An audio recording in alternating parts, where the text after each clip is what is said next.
जब डोलिया आइले पीपर तर हो, पीपर भइले पतझर।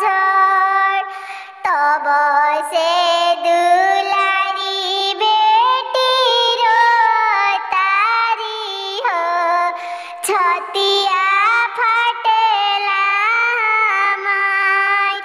तब से दुलारी बेटी रोतारी हो, छतिया फटेला हमार। डोली चढ़ी बेटी ससुर गइली हो, मम्मी रोइले आंगन। डोली चढ़ी बेटी ससुर गइली हो, आमा बैठी रही।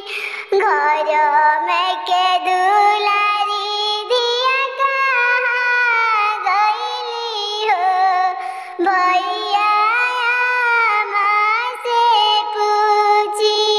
घर के दुलारी बहिनी कहाँ गइली हो, घरवा भइले सुनसान।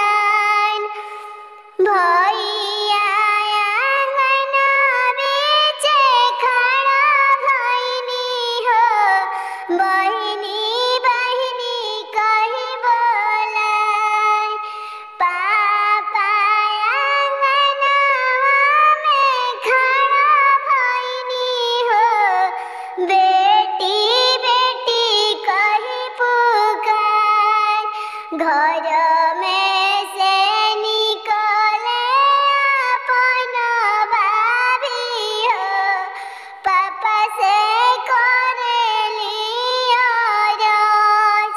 घर में